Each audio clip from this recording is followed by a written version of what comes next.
This week's episode is brought to you by listeners like you, showing up one moment at a time. Thank you for listening, for taking space for yourself, and for reminding us that none of us has to go through this alone. Here's a taste of what's ahead. Yeah, man, I will tell him to go say that. Who tell him say him did for go trigger Max Rakatan say mad Max. Man, there's a reason why he's mad. You know what I'm saying? Max give him one thump there, see? That's not even a half of it. Buckle up.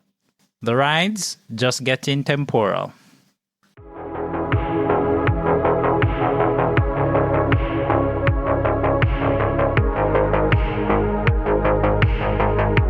Prepare for warp speed as we embark on a voyage through the vast expanse of science fiction in movies and television series.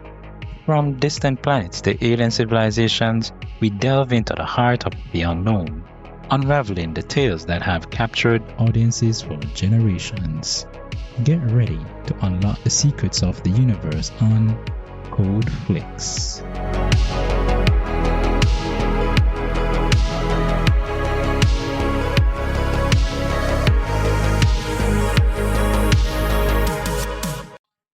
Greetings, fellow sci-fi and fantasy lovers. Welcome to CodeFlix, where we explore the TV shows and movies that shape our imaginations.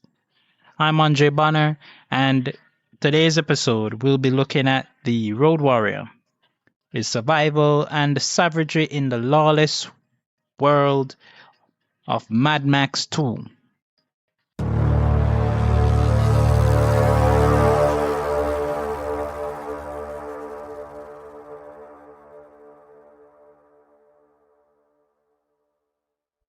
Max finds himself in a situation where he must face the dogs of Humongous, a ruthless band of marauders roaming the wasteland. Drawn into the struggle, he helps a small community of settlers defend themselves against constant attacks, and even though survival is not guaranteed, still carrying the weight of his loss from the previous film, Max is no longer just a man running from danger.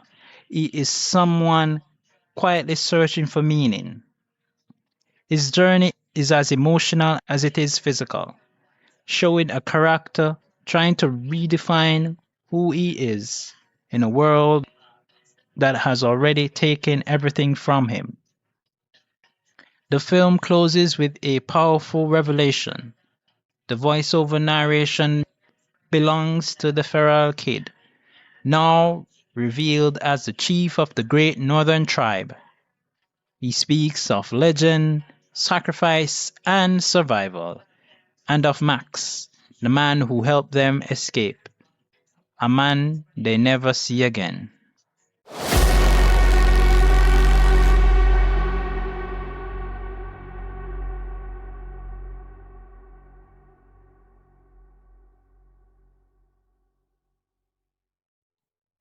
These are my personal insights and interpretations of Mad Max Part 2, including some favorite moments and the characters.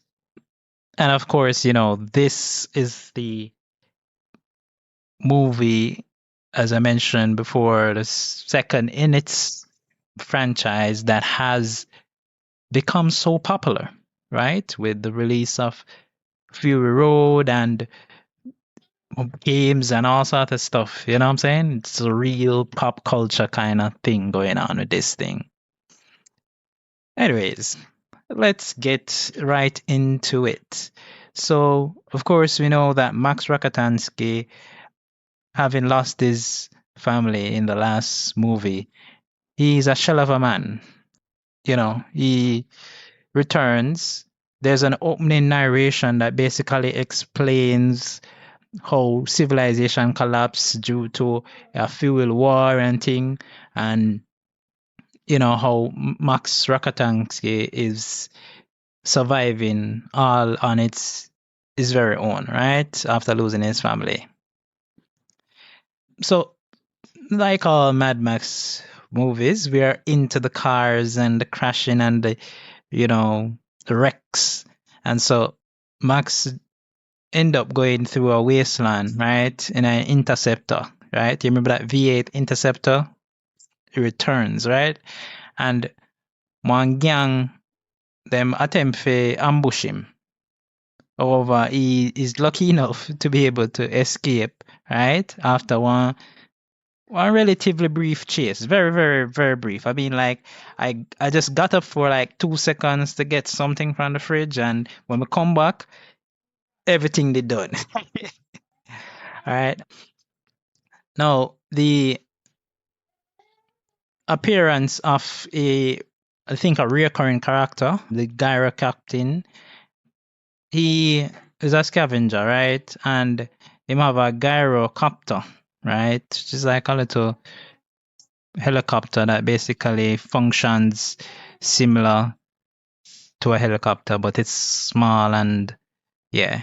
But it's just basically the way how he have the thing.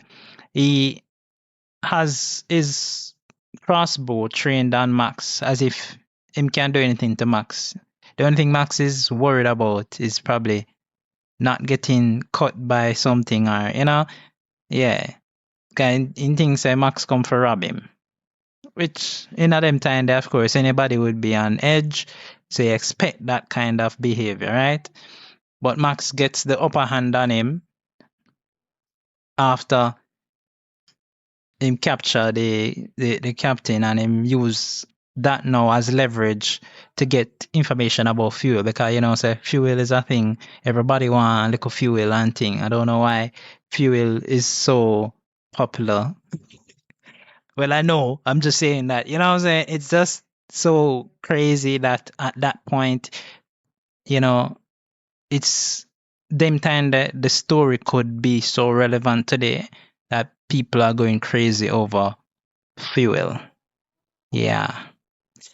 So back to the film. So he basically takes Max to a location where Max have a good sight of a facility that looks like an oil refinery that is being run by some settlers and thing. And Max basically, a scout out the thing all night, all day. Him not get it, the Garrock acting nothing to eat. What I tell you, him bust one can of something like must a dog food and a yam. And you know what I'm saying? If they left nothing for the Garrock captain that take him finger and literally wipe the can clean. Yeah? I'm telling you. So the next day now, Max witnessed some car leave the compound and them get chased down by marauders basically. Right? And what the marauders did, I mean, anybody's heart could be like, yo, this, you know what I'm saying? Down to the gyro captain because he didn't have one telescope. I think Max have some binoculars. And Max take the telescope from him. I look and give the binoculars and thing at one point. Yeah, and it was grotesque. Them grip the woman and they all but kill the guy, right? Yeah.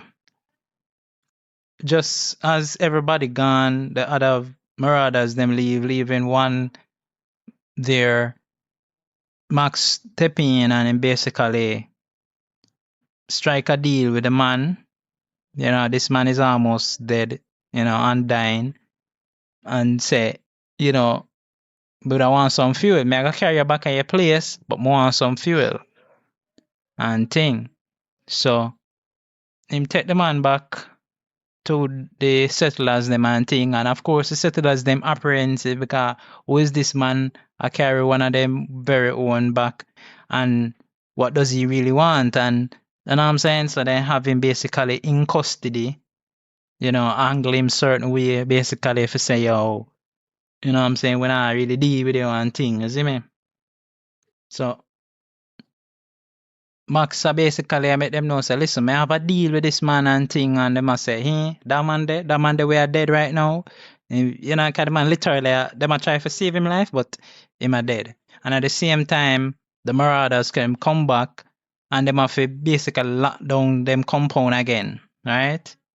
And we get to be introduced to the feral kid, right? And he seems to live on the compound as well, although he's able to come out of the compound whenever he feel like, even if it locked down. And there's this one of the marauders, them named Wes, right? Him want revenge because the feral kid did kill him partner, right? With one boomerang.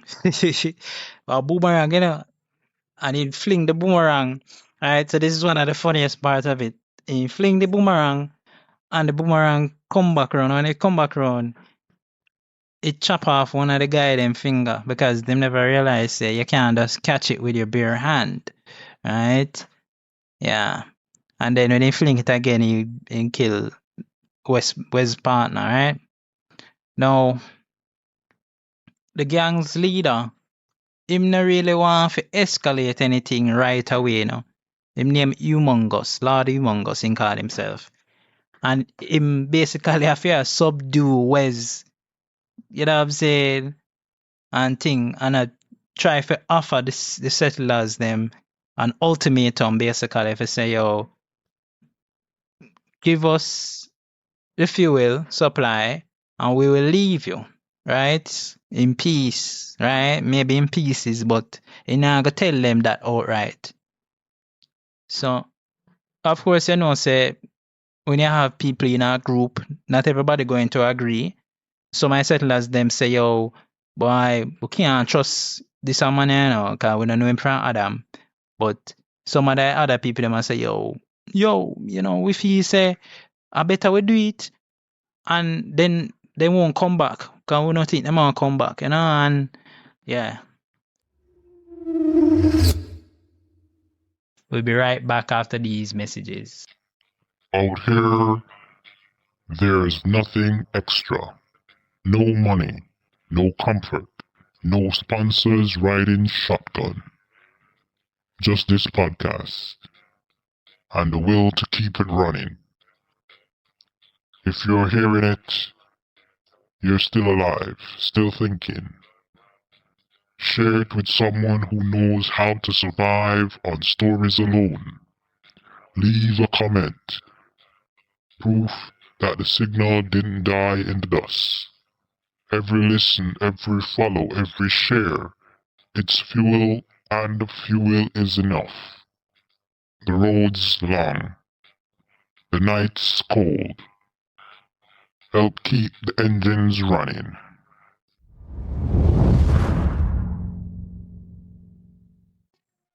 Max now, you know, him hear them deliberate among themselves and I try to figure out things and thing. And Max find a way to get him fuel, you know, kind of that thing come there for, you know what I'm saying? Because, you know, Max is always on task. He's always, you know, focused on his end goal, you know what I'm saying? Him tell them say him can bring them a semi-truck, right? Where them can haul away the tanker, right? Full of oil. And the deal is that them return him car and them give him as much fuel as him can carry with him. So, of course, you know, people are saying, boy, we still can't trust that brother, you know, because even though him come in and think, we don't know him, you know, but eventually them say, you know what, all right, because that sound like suicide. So, if them not kill you out there, so when you come back, you know what I'm saying, you will get what you can get, all right? Now, that night, now, Max sneak up past the marauders them, right? And again, this is another funny moment in the film. The feral kid makes another appearance and he basically saved Max's life because there was one of the scouts them of from the Marauder team come out and him a look, him hear something, right? And he almost spot Max, and the feral kid made a wolf, you know, one of them wolf noise there, then oh, that kind of noise. Yeah, made a noise there, see? And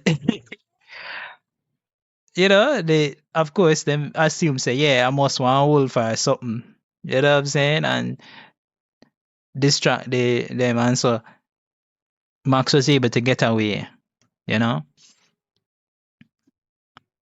Him encounter back now the gyro captain because I might not have mentioned this when he did have him as him prisoner, him that said to him, said, "Boy, we can't be partners and thing, and we're gonna be partners in thing." And man, I say, "Yo, him Abdul like talking. Obviously, and Max not really paying much attention about that. Cause Max don't really want deal with nobody really. You know what I'm saying? He's alone right now. And when Max catch up back to him though, will him, you know what I'm saying? He basically turned a partner from that point. It's from that point there, you guys he said, boy, all right, Max kinda entrust him a little bit more.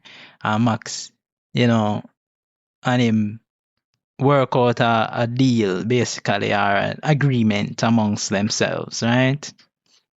Max get him for fly him to the truck, right? And then Max realized, say, boy, it damaged and things, so it not gonna really move right, So I have to take the time and move through. Find himself and go through the encampment of the marauders them. He fly through the encampment and thing, and he make one big, commotion and calamity with him and all of that going around. So when he reach back at the refinery now and thing, the settlers them there. The settlers them amazed at the fact say he's back with because if Max promises him I gotta do something, he's gonna do it. And the fact say he was able to execute and go through all of danger and all of this for do that. Them want somebody like that on them team, right? So then basically say, yo, Max, why you not just join us? Just come help us and thing. When I guide them there, I'll say, yo, not just go leave and thing and whatever. And the man start jumping in skin like he must say, yo, me know why you know want to do it. And him start get down emotionally to the level where he must say, yo, are somebody you lost? Not true. Isn't it true that is somebody you lost, man? It was like, yeah, man, I will tell him to go say that. Who tell him say him did for go trigger Max Rakatan say mad Max. Man, there's a reason why he's mad. You know what I'm saying? Max give him one thump there, see? Let's say. And after that, basically, if this kind of does stay to himself and take the fuel and him get himself out of them way and thing, leave the place. On his way out, of course, some marauders basically catch up with him, right? Kill the dog. This just give the vibes of John Wick, right? And probably this is where John Wick got its ideas from. But then again, and then seriously injure Max, right? Basically, Max mostly that got dead and thing. But one of the marauders them now in his ears fish siphon fuel out of Max vehicle. He never even check the vehicle properly. And Max did have one mechanism in there that trigger a self-destruct. and it does self-destructed, right? Basically, when the other marauders that were following saw that happen and thing, them just cut them losses and say, Max must be dead, and them leave. Max luckily gets rescued by, Gyro Captain. Yeah, right? Gyro Captain come in within Gyrocopter, and what I'm saying, Max in and out of consciousness, we see him hover and over fields and stuff, and then him basically carrying back to the same compound where the settlers are, right? When he eventually recovers and thing, and everybody I say, it's almost like them feel sorry for him and thing. Max got that determined look in his eye, that same look that he had in the previous movie. I mean, Mel Gibson really plays it well here, bro. Yo, me say, he get that determined look in him eyes, like mega drive this the truck, yeah, right? For help, You see me I say? And them just look on him and them pat him and thing, I say, yeah man, join the fight now. You have the will to fight now. Right? You da try to stay out of fight, but you see fight catch up to you now. Fire there must steal. You never know say a cool breeze. Or him think say a cool breeze. I'm messing up these proverbs, Jamaica proverbs. Right?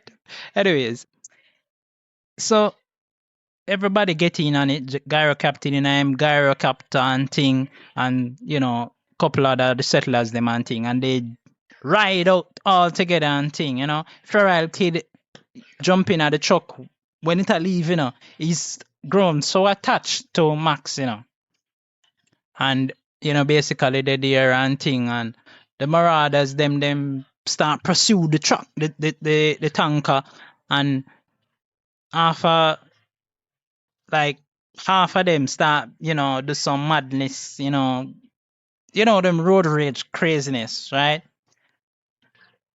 Some of the settlers them flee in other direction, caravans going other places and stuff, right? And then the refinery explode. Got them rig it for explode and thing. Right? Now the leader of the settlers, Papa Gallo, we haven't mentioned yet, he's the same one that has been basically, trying to get Max, to thing there. I know him have him and thing. He, was trying to help and thing, and unfortunately, in a fire accident, him get killed, right? Gary Captain gets shot down, but he's not injured. Max turned the truck around, and while them a fight off Wes with Humongous coming head on in a collision, in crash and kill himself and Wes, right? Now, Wes is not going like him a one madman, but I don't see him as like a significant character, and that's why I haven't mentioned him much, right? Apart from the fact that him partner did get killed, and that fired his rage and made him more dangerous. Because him did dangerous from before, right? But now him just end up in this accident. Now you look on it and say, boy, him kind of come full circle as a villain, right? Now the truck roll off of the road after that impact, of course, and when the other marauders them where see where going, them survey the scene, them abandon the chase because them realize say the truck not leak gas, it is leaking sand. And at that moment when I saw the scene, and I said, why them a run with the gas I go explode or something, and Max not come out of the vehicle yet? Is Max gonna die here? I realized, yeah, it's sad. It was like, oh man, it's sad. We've been running down the wrong tanker all along. Yeah. So now Max him carry the feral kid, grab the wreck tanker, him inspect the sand pouring out and thing. and then the gyro captain him drive up, and the two of them, share a little grin, Cause Max realized, say, all along the tanker was a diversion, right? Yeah, cause they didn't tell Max, you know what I'm saying? But Max didn't realize, say, yo, you see me I say if that was stick there. So they meet up back now with the settlers them now, and them transport the fuel in some oil drums to the vehicles that they have. The gyro captain him become the leader, cause Papa Gala died and stuff, and him takes them to the north and thing. And of course, as I mentioned, the feral kid was the voiceover all along, and him basically say, Max the road warrior, them never see him again. Yeah. So maybe until the next film, but I'm just kidding, right? I don't know how it goes, right? I'm going to watch it and then I come and give you my analysis. Right? I hope that you enjoyed this one. I really did enjoy this second film, right? Because it put into perspective what we thought.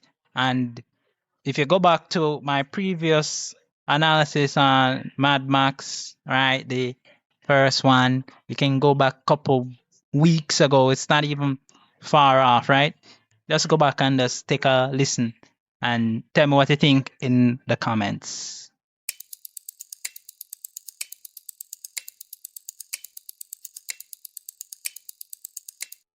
So here are my theories about unresolved mysteries and some plot points. So there are a few things that we need to clear up, before we start the thing. Who is Max? I know I asked a question previously, right, in the first part, but as it is a movie centered around this central character, right, we'll have to really get down into it and think about who has Max become, right?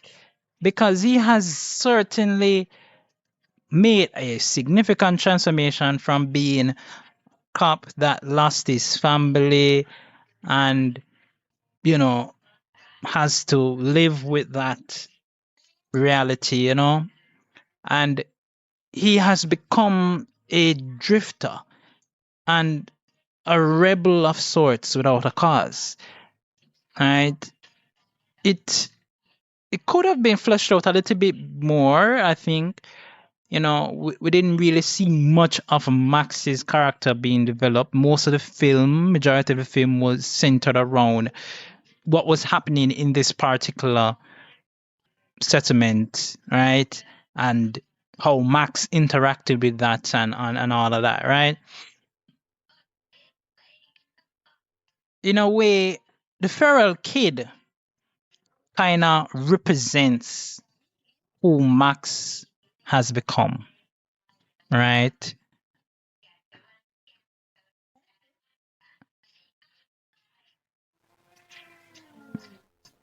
And when we think about the main villain, Humongous's origins, this masked maniac, right? Who we never really get to see.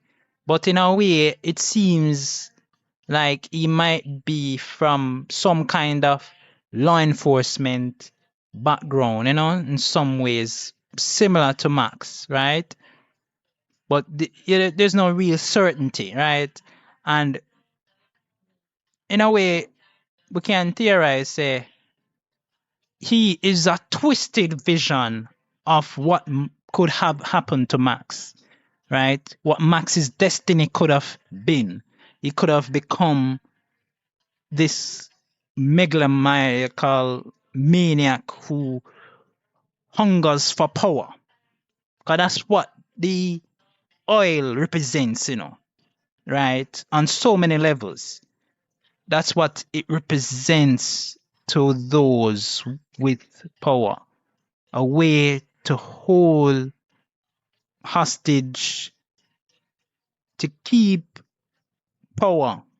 Because when you have power, you want to ensure that your power is not challenged. Because if your power get challenged, people going to realize, say, hey, there's a way in, right? And you might not survive that. And it's true that he has a representation of being a very corrupt authority. And then we look at the refinery's fuel source, right? Because the oil production seems to be at a point where it is being depleted. And in the initial stages, we can see that that is the case. But the fact say people like Humongous, they know, they know that there's no other way out, but they want to be able to keep that information because you see, information is power. If you can have that kind of control over it so that no one else knows what your true intentions are, right? And in such a scarce market such as this, the settlers were able to figure out with, you know, in such a way that you can probably guess that more than anything else, these were probably generations of engineers, brainy people, the smart people, and they gathered around, trying to get these things done. And Humongous and others like himself who come in and do these things, them recognize that, and that's why he didn't want Wes to just go in and just, tear everything to shreds. He figured that more than anything else, we need to preserve what is there and have these people working for us. I better we have them working for us as slaves, lesser than us, rather than to have them be working, not realizing, realizing the reality, or not working for them. And then coming back to my earlier point that I made about the feral kid's story, basically, because he seems to have mythologized the events, right? Adding his own little spin to things, yeah? And perhaps even the whole idea for the feral kid was to say that Max himself needed to learn how to handle his emotions. Yeah? Because the question is still in the air. Did Max truly save them?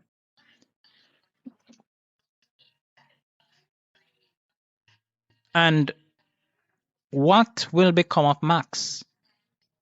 Remember to share your theories, whether they be unresolved mysteries, whether you agreed with my theories. Drop them in the comments. Let's have a discussion.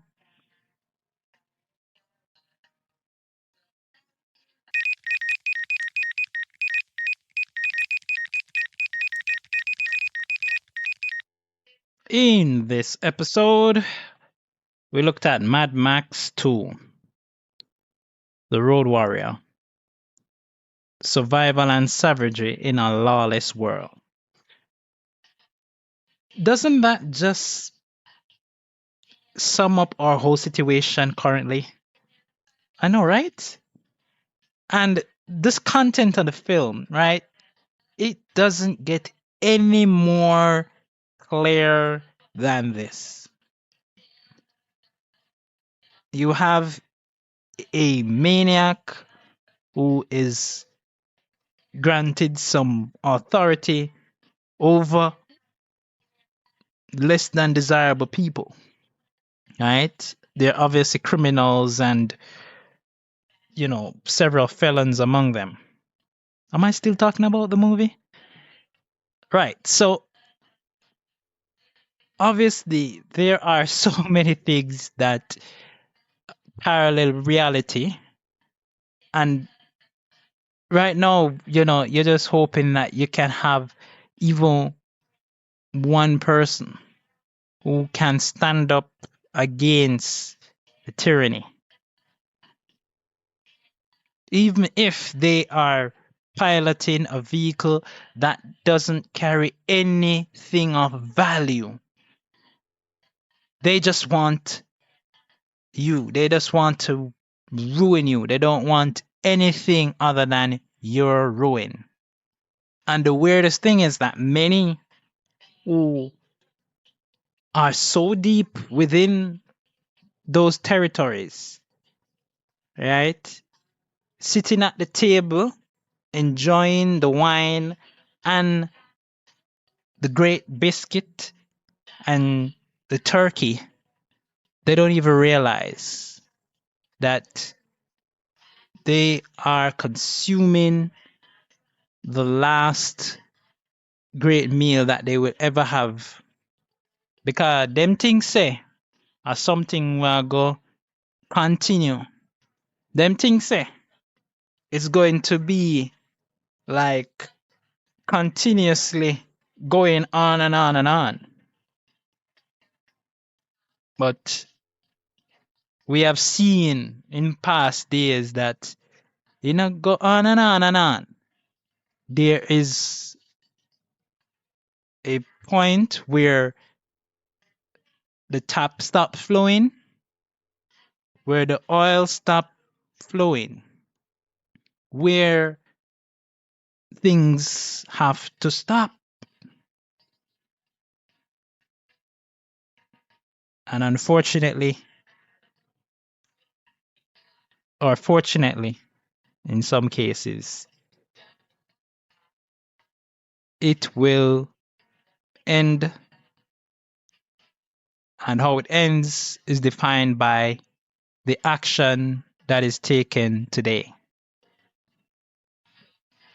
So again, if you're hearing this, it's not the film I talk about. I done talk about the film long time. So wherever you are, however you can, continue to do what you can do to defend yourselves, right? And don't be consumed or be manipulated into thinking that there is no sunshine at the end of the road. The journey long, but the journey has to come to an end. Because one day the gas I got done. One day the aisle I go finish. And that is where this podcast ends.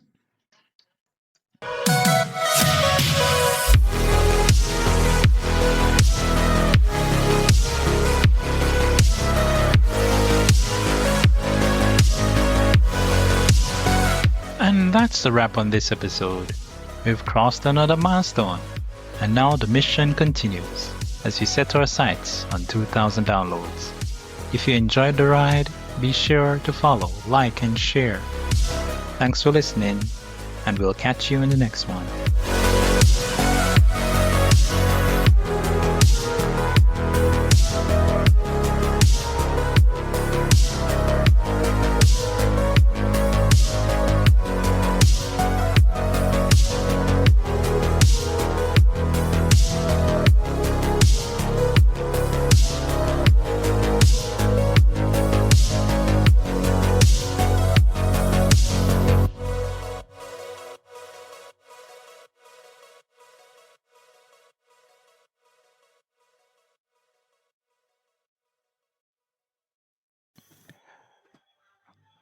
This content is CAN credentialed, which means you can report instances of harassment, abuse, or other harm on their hotline at 617-249-4255 or on their website at creatoraccountabilitynetwork.org. Well, if you've made it this far, great, you're brilliant. Thank you. Just wanted to ask you to just continue to just share the podcast. I've recently launched my social media campaign for the CodeFlix, and it's really doing really well. And I'm really hoping that you can just continue to do the great work, help for bring us to where we need to be, right? And continue to do what you're doing, okay? Yeah, because we need to be out there, right? Where people need to hear us, right? There are people who want to hear this kind of content. And just by just listening and contributing, you have helped. So thank you again. Can't even say thank you more than, oh, we can say thank you. We can say it in many different ways, right? I did French in high school, so I could say merci, but, yeah, I am so elated. Thank you. Thank you so much. Right? Yeah, and I'm recently coming off of the flu and stuff. I probably need to start taking the flu vaccine and stuff because I tell you, the flu wiped me out totally. And I just regain some of my strength and thing. So if my voice sounds a lot, yeah, it's because of that. Okay? Sorry about that. In case you were wondering. All right. See you next time.